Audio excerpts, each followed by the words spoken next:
The Wall, Growing Up Behind the Iron Curtain by Peter Seiss. Prague, Czechoslovakia.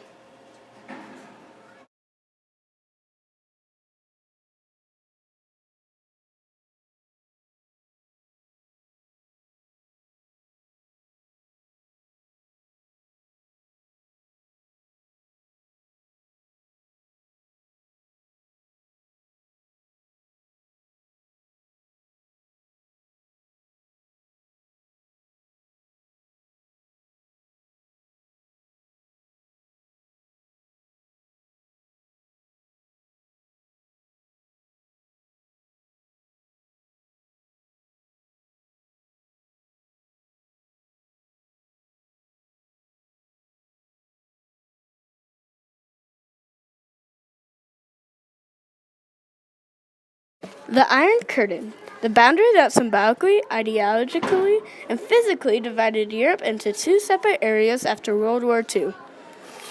The Cold War, the geopolitical, ideological, and economic struggle that emerged between capitalism and communism from 1945 to 1991. Communism, the ideology of the Soviet Union and other countries, a system of government in which the state controls all social and economic activity. As long as he could remember, he loved to draw.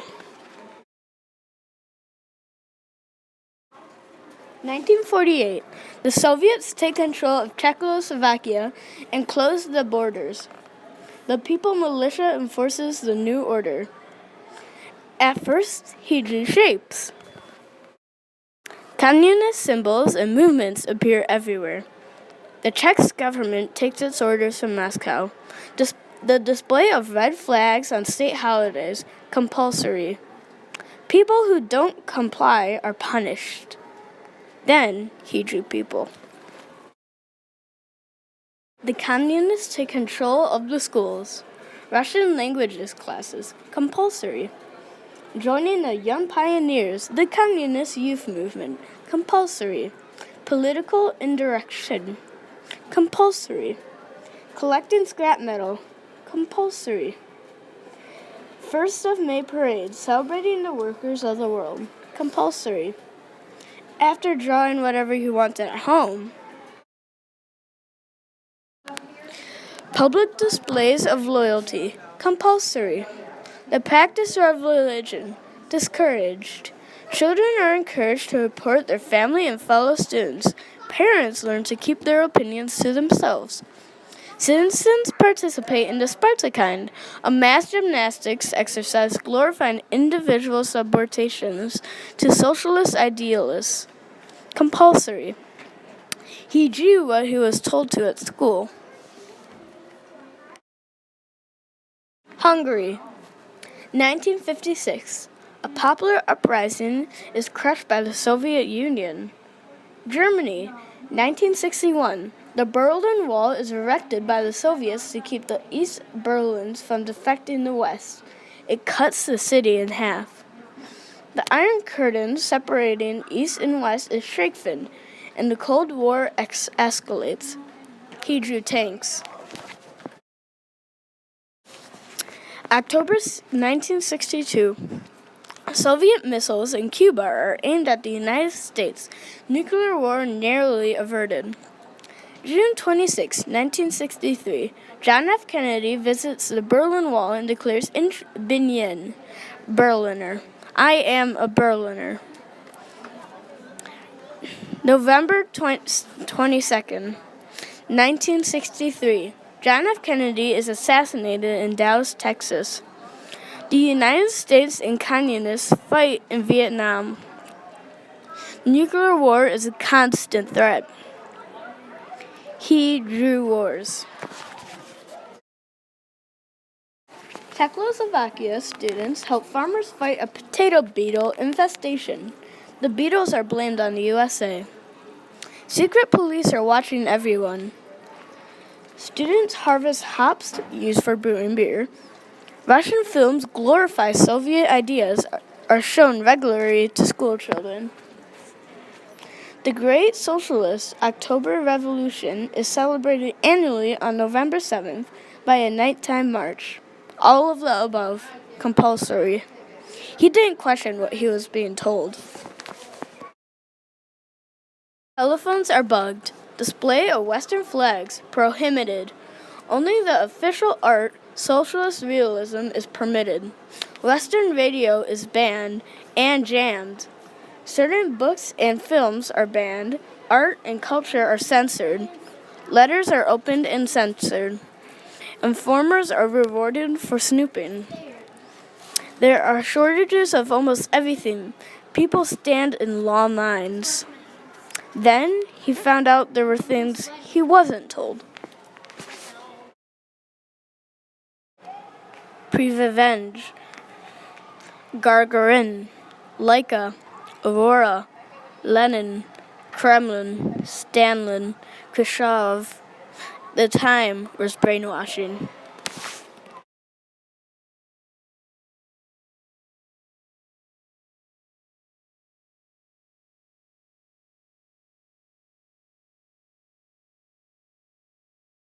Bits and pieces of news from the West begin to slip through the Iron Curtain. The Beatles? Which one is it? Elvis, the Rolling Stones, Radio Luxembourg? We secretly tape songs. Everything from the West seems colorful and desirable. Citizens aged 15 and over must carry a photo ID at all times. Compulsory. Slowly, he started to question. He painted what he wanted to in secret. There are no records, no instruments, no stylish clothes. We have to make and invent everything. We all want to be Beatles. We make our own shoes, shades, electric guitars. Long hair is a sign of Western descendants. Police have orders to cut it. Rock music is against the principles of socialist art. He joined a rock group and painted music. January 1968. The new head of the communist government, Alexander Dubek, has good intentions. Slowly, our world begins to open up. Censorship is lifted. The old guard and the police are nervous. Everything seems possible. It was the Prague Spring of 1968. The Beatles, film, Harlem Globetrotters, theater, Allen Ginsberg, poetry, travel, and art.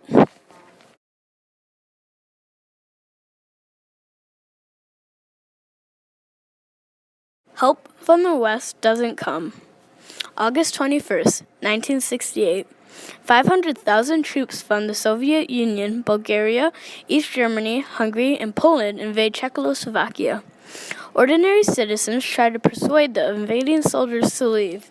They change street signs to confuse them. The Czech progressive government is sent to Moscow for reduction. Then it was all over. Russian tanks were everywhere. But out of the dark came a glimmer of hope. 10 months after the Soviet invasion, the Beach Boys were invited to Czechoslovakia to give rock concerts. Rock music fans will be together under one roof. June 17th, 1969. The Prague concert takes place in Lucerna Hall. Police with dogs wait nearby. The Beach Boys have arrived. America to the rescue. He was painting dreams and then nightmares.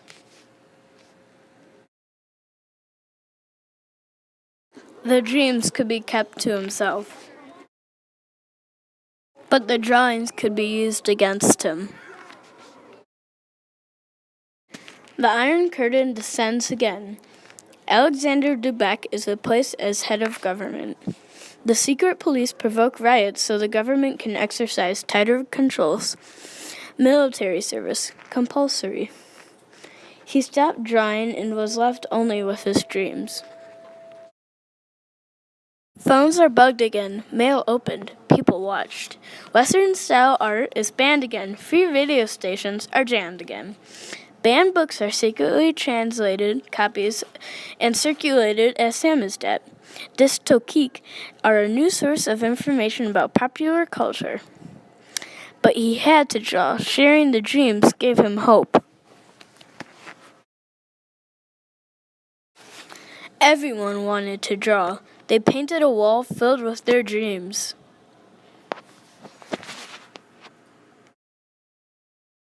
And repainted it again.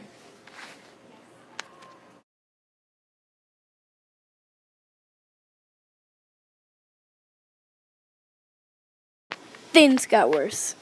Everyone has to prove loyalty to the Soviet Union. Jan Plach protested the raid. Dissident playwright Vlachov is jailed. Very few dare to stand up and criticize the government. And worse. Artists are brought to the National Theater under false pretenses. Dissidents are forced to do menial jobs. A doctor is now a farmer. A professor is now a miner. People are followed, monitored, harassed, imprisoned, deported, or even tortured. He dreamed of being free. Wild dreams.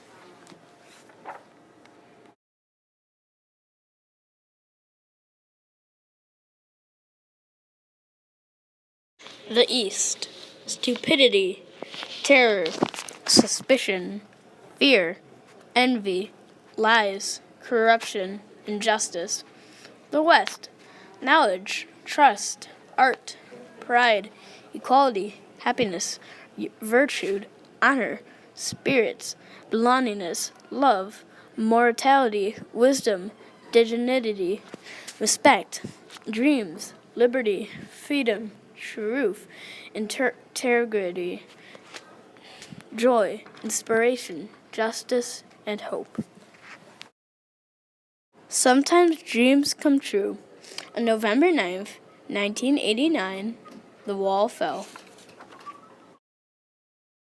As long as he can remember, he will continue to draw.